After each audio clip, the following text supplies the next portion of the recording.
about to make your Broadway debut. I know. How excited are you? Really excited. I'm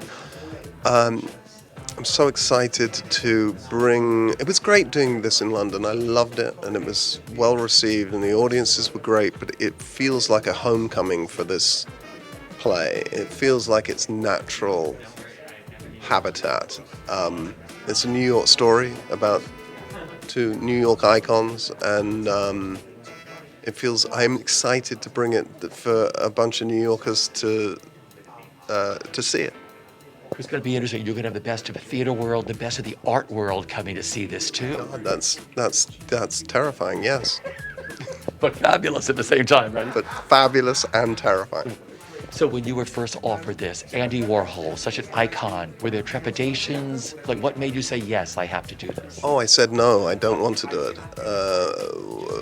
When it was first offered, my friend Dennis O'Sullivan, who's one of the producers who I've worked for and with on a number of movies, said, "What about Warhol?" And I said, "No, I don't know that that's possible. I think maybe there's a reason that he's always contained as a sort of a cameo, and I think it might be really hard." Is what I thought, and I was right. But I thought it was hard to get under the glasses and the wig and the monosyllabic curated performance that he put on publicly. And then he sent me the diaries. I read the diaries, and I hadn't realized that they were just dictated to Pat every morning, really. And he speaks in these long, circuitous sentences, and sort of sounds more like Truman Capote, actually, as I read him. So I thought, God, that's fascinating. So I started speaking to some people that knew him, Anna Wintour and Candice Bergen, and who I was working with at the time. And she said, no, it's actually quite verbose and voluminous. And I went, wow, that's fascinating. And I had seen their work together, remounted at the Whitney a couple of years before they came to me with the script. And I had been fascinated by it, and I'd bought every book. So I actually knew quite a bit about them and their work together. So I was really interested, and I began to just see a way in, and then read the script. Still thinking about it. We had a workshop for a week, and Jeremy walked in the room, and I went, "Oh, I'm in." And that's really when I knew I was in. Was Jeremy was so focused and intentional about everything he was doing, and I was terrified. I hadn't been on stage for 25 years, and I didn't know I could do it. So I basically learned the script, and he had basically learned the script. So right from the first workshop, we were just able to play more than you usually are when you're stumbling through dialogue. What made you say, yes, I have to do this? There was a lot of things, but I think first it was just Jean-Michel Basquiat, Kwame, Paul Bettany. It was a perfect. It was just going to be a perfect connection for us to come and collaborate. It sounds cheesy, but that's what it was. I fell in love with Paul from day one.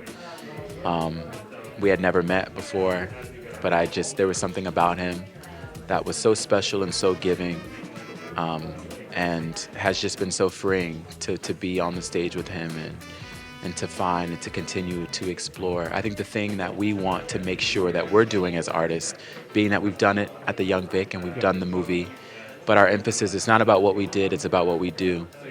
And what that means for us is to continue to find the heart and souls of these people and to continue to dig and to explore and to play. And I think to have collaborators, Kwame, Paul, Anthony, our writer, to be open to that. Every version, every iteration, we've learned more about ourselves, the art that we want to make, and we've learned more about these artists. And that has just been so unique and so fun. You had mentioned you hadn't been on a stage in, 25 years. What have you enjoyed the most about being back in the rehearsal room and live audiences and just doing live theater? Wow.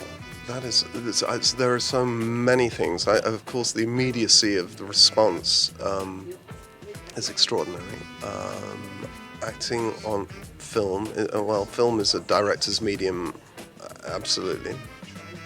You give them a lot of choice, and then they modulate and create a performance later with an editor. And it's kind of the opposite, and there's a freedom to that, which is amazing, because you can make mistakes, and that's fantastic. So it's sort of like the editorial happens during rehearsal on stage, and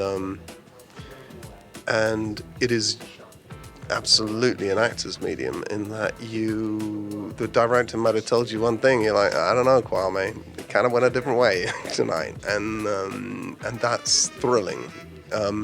So there's all of that, but it also really, I thought, how great would it be and how much time would we save on movies if we went back to the days where you really, Sidney Lumet had 4 weeks of rehearsal before, shooting. And I mean, I don't know whether you could get anybody to pay for that, fund that experiment, but I just think it would really enrich filming experiences to do that. I think the thing that I found most interesting, specifically about Basquiat, was just his ease. There was such an ease to his art with intention. I think he had a very direct connection from heart, mind, soul to canvas. So I think that's why that's been a lot of my resource and my research in finding or trying to get as close as I can to his soul. Is, whether it was whatever was going on in his mind or politically, you see that reflected on the canvas. Which feels very different than a Warhol, where it does feel like there's a Marilyn and there's maybe pink lips and purple lips. But I also think there was an intention behind his art.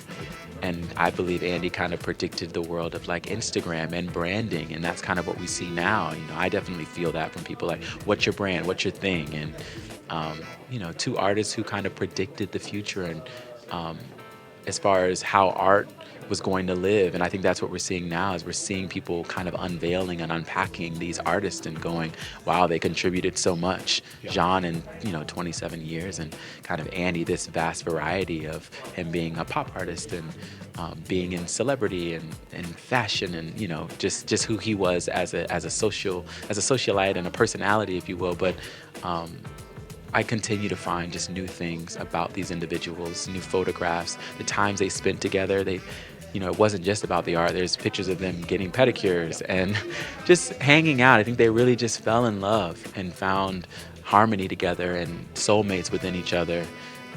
So that's just been very beautiful, and again, feels very aligned with how I feel about Paul and just our experience in collaborating and going all the way across seas to do it in London and make the movie and allowing that to be different. And now here we are on Broadway. I'm going back to NTC. Paul's having his Broadway debut where I had mine, and it just feels right. I feel very blessed and grateful,